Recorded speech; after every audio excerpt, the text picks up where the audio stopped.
Yo, what is going on, guys? We are here with my friend Andrew Reiss. He's a personal trainer in San Diego and someone that I've been honored to grow close with over the last year. He joined PTBI literally a year ago. Right now, it is February 14th. He joined, I think it was January 1st. Yeah, January 1st, 2022. He's experienced ups and downs in his business. It's been about 12 months. And I always tell people, give yourself 12 months. He did. He stuck with it. He received support throughout the entire year. And just last month in January, he hit his first 15K month. So starting his business January 1st, then hitting his first 15K month a year later is pretty damn amazing. So I wanted to bring him on so that way we can share his story, give you guys some inspiration as well. So Andrew, welcome to the Success Interview. Why don't you tell people a little bit about yourself, where you're from, what your life currently looks like right now, what it feels like to hit a 15K month, and we'll go from there. Yes, sir. My name's Andrew Reiss. I'm from Grass Valley, California, and I'm living in San Diego, California. I was playing college baseball, and it became time to pick a career, and I knew I didn't want a desk job, so I thought, it'd be cool to learn about health and fitness and how to make yourself feel good and take care of yourself. I always thought I wasn't going to make much money doing this, but I chose it anyway just to,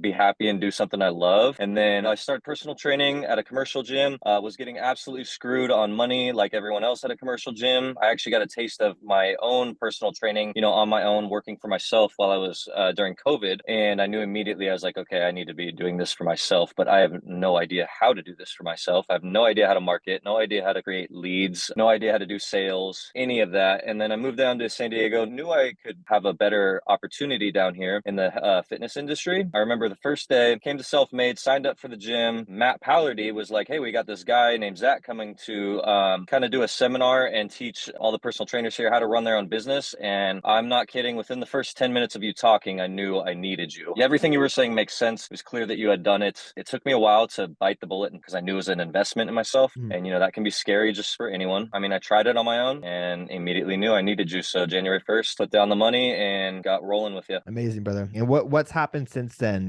That was a year ago when you moved down here after COVID and invested into yourself. What does your life look like right now? For a long time, ever since about 18, I've been working in restaurants, and I knew I wanted to be out a long time ago, but kept that safe money, that safe, consistent money that you didn't need to train much for. It's really easy. Just show up to work and make good money. But, there's a cap on it, like we always say. And I knew I wanted to be done with that. So I kept doing that, but I was doing that on the side of personal training, kept trying to grow it, almost quit at one point with the personal training, not the online, just the in-person, but kept both of them going. This weekend, after my 15K month, I held out a little longer, but I knew it was time, and I put my 2 weeks in at the restaurant. So I'm done at El Prez in 2 weeks. Congrats, man. That's really, really fantastic. So there's a lot that I want to dive into with your story. You said something earlier that you decided that you needed to pick a career path. You chose health and fitness. You didn't think that you can make that much money. Where did that belief come from? Why did you think that, personal trainers don't make any money? And even with that belief, why did you choose coaching? So I chose coaching because I knew I would enjoy it a lot more. I originally wanted to train athletes, and I always saw the money that they could be making. I saw salary jobs at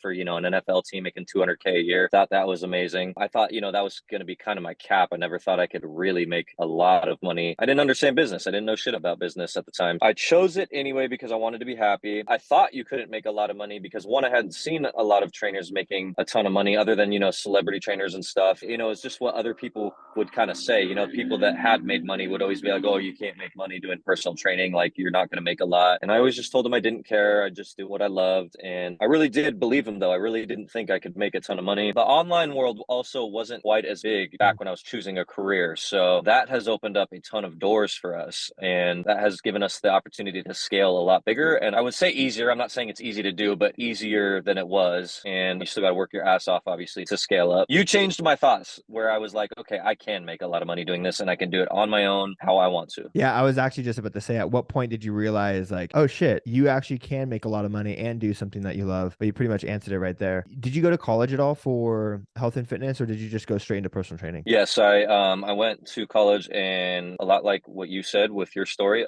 my parents just wanted me to go to college, so I had to pick something. I chose kinesiology. It's basically exercise science. I'm very happy I did. I don't think I needed it, but I really do believe that a lot of great trainers are getting plenty of education and getting a lot better at personal training without going to college. It's more like they're just telling you what to study. You can easily find all the information without going to college. I love that. And I'm a big proponent of that too. But you did get a 4-year degree. I did indeed, yes. And again, yeah, don't think it was necessary, but it helped. Not to knock you, but how did it feel to get a 4-year degree and then end up in a commercial gym being like, what the fuck?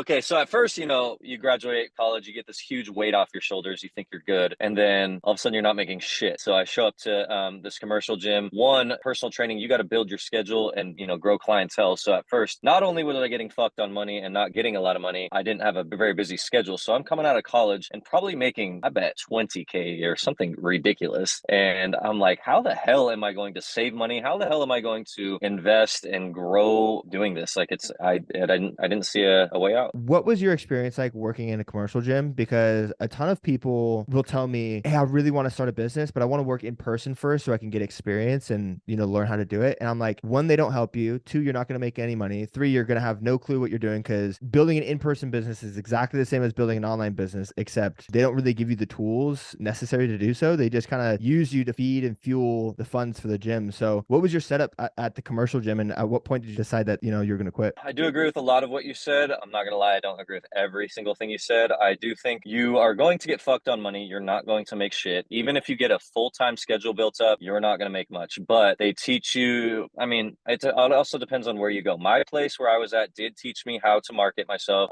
They didn't teach me very well, but they kind of got me started. They kind of showed you how to market, how to close sales. Again, not well, not nearly as well as you taught me. They kind of teach you how to run a business a little because you're kind of making your own schedule. Mm. But again, they completely screw you on money. They do some stuff for you, but they screw you on money and it's not worth it. It taught me some things, but once I, got off on my own, I can do everything that they were doing for me. I can easily do it myself. It takes time, but yeah, I can do it. And now I get to keep all the money. I do see a lot of people here at Self-Made when they come from a 24-hour fitness or like a commercial gym, they kind of hit the ground running a lot faster than I did because, again, they were taught a little bit at these gyms, but I just wouldn't want to be there for very long. Maybe you go for a couple months or a few months just to learn a few things, but for the most part, no, being on your own and having someone like Zach Colburn teach you how to do it is a lot better of an idea. Yeah, I appreciate that, bro. I also appreciate your insight with the working at the gym industry as well. So what did you learn over the course of 2021? What were some of the challenges you faced? How did you overcome them? And what led up to the big breakthrough in January that allowed you to hit your 15K month? 2021 was extremely tough at first. There was a lot of those mental barriers, those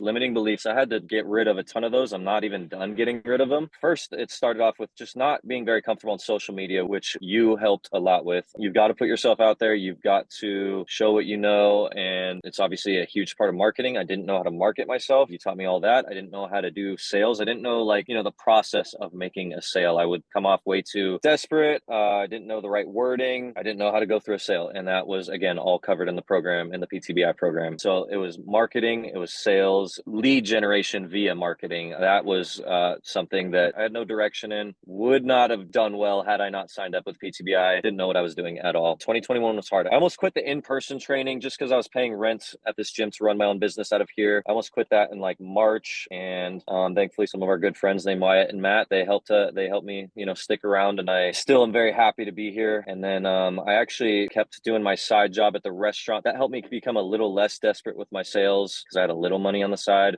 Come about summertime, things really started to pick up a little bit. I was making, maybe 5 to 8K a month, just enough to be comfortable. And, I kept doing all of the things that really don't make you money, posting on Instagram, talking to people, having conversations, kind of giving out some like free advice, free training, all that. It all built up. I had a million people tell me, come January, I'm ready. I kept their name written down. And as soon as January got here, I hit them all up, closed just about all of them, and went from like an 8K month to a 15K month in January. And I am able to, everyone has stuck around. So I see it continuing for sure. Hell yeah. That's awesome, bro. One thing I wanted to talk about too is because you recently moved to San Diego a little bit over a year ago. And since then, you've pretty much been able to build a community of like-minded people who've been able to push you, people who've been able to kind of open your mind a little bit. How much has that played into your role of success and getting to where you wanted to go? Because I know you come from Grass Valley, which is a small town in California that even as a California native, I had never heard of it. So I'm assuming that,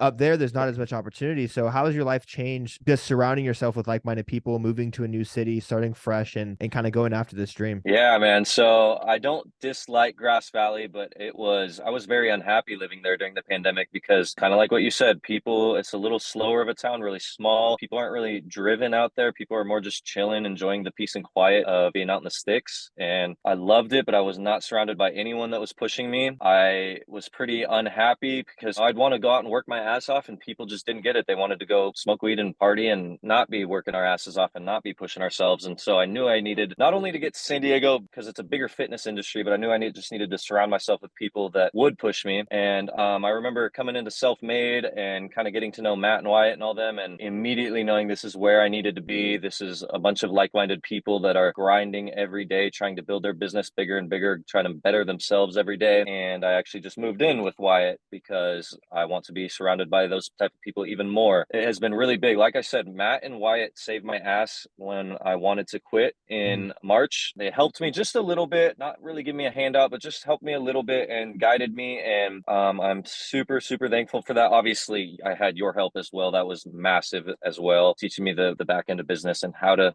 get clients and all that. Self-made brought me you as well. And I'm just really grateful to be here. I don't see myself leaving anytime soon. I don't see myself leaving San Diego, and I don't see myself leaving the people I'm surrounded with anytime soon. Even if I leave the gym, I will still be around these people. Absolutely. That's how I feel too. When you were moving to San Diego, though, did you have much opportunity lined up? Because I know you checked out self-made. It doesn't sound like you had a job lined up at all. And even going into self-made, it's not like, you're getting a paycheck. You have to kind of build your own business while you're down here. So I'm assuming that there was a little bit of risk moving down to San Diego, correct? Absolutely. I don't really call it a risk moving to San Diego. That would be the same risk removing kind of any city, but the risk was, going all in on my business and quitting the nice, comfy restaurant job that just kept me comfortable and not, capped out on my income. That was the risk. I was at a restaurant before I started my personal training down here in San Diego. I just wanted to save up a little money so I could get started on my personal training business. And I saved up a few $1,000s and then took the leap. I was actually, again, super unhappy at my restaurant job. I knew I wanted to personal train. I wasn't quite ready when I took the leap, but I'm not sure that was going to happen anytime soon. So one day I got really pissed off at the restaurant job at work, and I was like, you know what, today's the day. And I walked into self-made.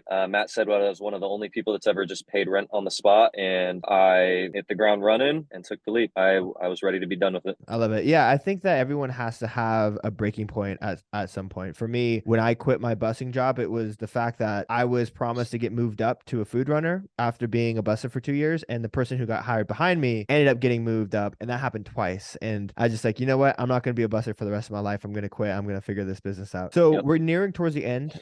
What kind of advice would you have to someone who's looking to start their coaching business? Maybe they're from a small town. They want to move to a bigger city, be surrounded by like-minded people, start an online business, and pretty much achieve exactly what you've achieved. What advice would you give them? I would give them the same advice that we give our clients, and the same advice you put out on social media is don't try to go at it on your own, especially if you've never done it. There are people that have done it like you. There are other coaches out there too. You are going to want help. You will go a lot faster if you get help. I forget that one saying, but it's like if you want to go fast, go alone. If you want to go far, go together. Exactly. So we're going together. I have my business coach here with you, and all of the team that you have built. They are extremely helpful. You've got someone in place that is kind of specialized in every facet of business, and it's extremely helpful. I have them, they're available to me whenever I want them. So that is huge for me. Again, I don't recommend going alone. Get help. You will go a lot faster, and you will not make the same mistakes that you would if you were on your own. Like we tell everyone else, invest in yourself. I love it. I also want to point out too, something that I am a really big proponent of is being patient as well. Obviously, you hit a 15K month. And if I told you a year ago when you signed up for PTBI that in 1 year you're going to be making 15K a month, you'd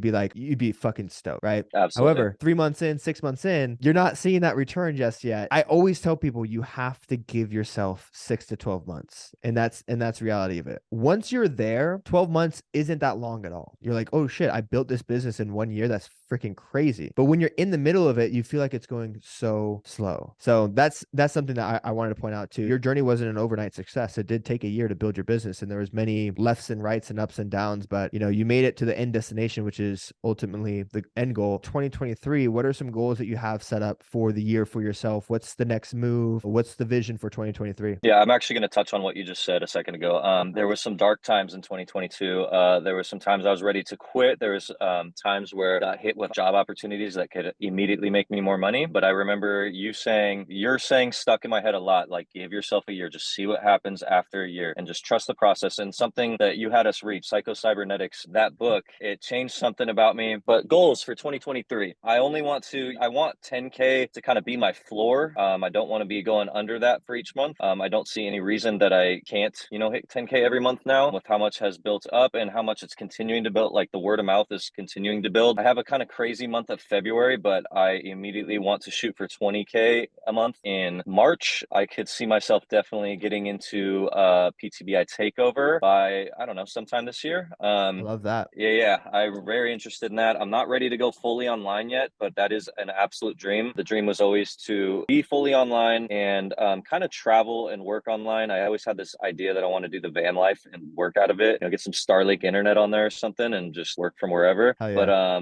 that's kind of the dream. I could see myself doing that someday, but right now I'm really enjoying San Diego. I really, like I said, I love being at Self-Made. I am going to stay here for, the foreseeable future and just keep pushing for bigger and bigger months. Not that I'm unhappy with where I'm at all. I'm very happy with where I'm at now. I don't want to stay the same. I don't want to go backward. I just want to keep building bigger and bigger. Beautiful. I love that, man. I know that Psycho Cybernetics book was so good, and I'm so glad you made us read it. It was one of my favorite books I've read. I don't know if we're gonna prompt that thought. It was something about that made me push through the those hard times in the middle of the year, though. I can tell you that. Solid. Well, where can people find you, man? Where are you online? How can people look you up, shoot you a message? Main spot would be my business Instagram page, which would be Reese's Pumps, but it's spelled like the candy, REESESPUMPS. I'm on Facebook, I'm on LinkedIn, don't really go on there, but I would just say mostly just hit up the Instagram. That's like where you can find all my work. I would say go there. Awesome, man. Well, I appreciate your time. I know that this is going to be extremely valuable for people who are on the fence and thinking about starting their online business. So thanks, bro. Of course, man. Thanks for having me.